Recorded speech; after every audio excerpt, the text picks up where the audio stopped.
Okay, we're looking at parallel and perpendicular lines, and basically what this section is about. If you have two lines, like so, three lines, I'm sorry, and they say that this is parallel to this, and this is parallel to this, and basically all three lines are parallel to each other. Another theorem is, if you have two parallel lines, and if this is a perpendicular, because this is 90 degrees, then this also has to be 90 degrees, because we know those are corresponding angles and they have to be congruent. Okay, so let's look at number 8. Write a paragraph proof. In a plane, A is perpendicular to B. Okay, right here. B is perpendicular to C, and C is parallel to D. C is parallel. Prove A is also parallel to D. Okay, how are we going to prove that? Oh, let's give it a try here. We got a statement. Reason. Okay.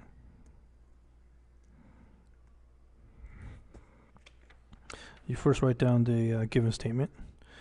In a plane, A. So I'm just going to write down given, which is this right here. This is going to be given. All right. Step 2 is going to be to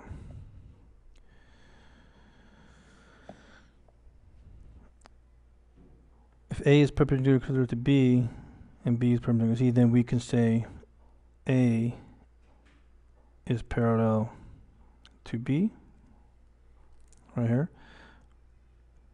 Okay, why? Because you can say converse of corresponding angles.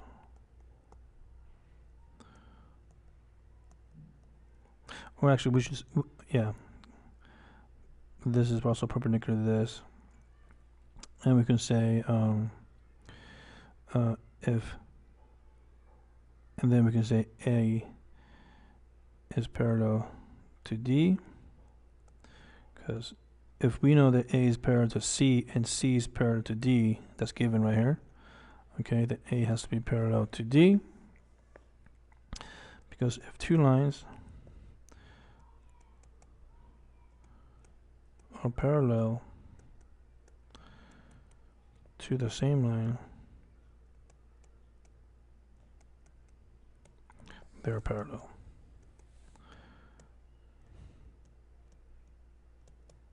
Basically, if D is parallel to C right here, if D is parallel to C and A is parallel to C, then we know A is to be parallel to D. Okay, let's move on to this one right here. Prove the perpendicular transversal theorem, theorem 39. In a plane, if a line is perpendicular, right here, if a plane line is perpendicular to one of the two parallel lines, then it is also perpendicular to each other, meaning this also has to be, A has to be perpendicular. We got to prove this, okay? And we know that these two angles are corresponding angles, so we can put down the statement.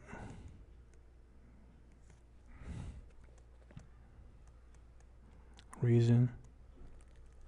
Statement 1 is going to be A is perpendicular to B, and B is parallel to C. And this is given. Okay. Then we know that how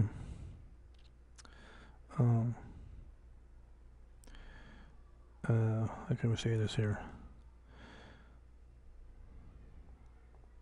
We know they're parallel, right? So we can say we'll call this angle X. Then we know that I'm sorry, we won't call it angle X.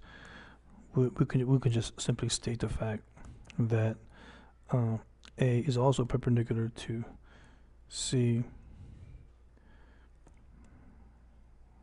because corresponding angles of parallel lines are congruent.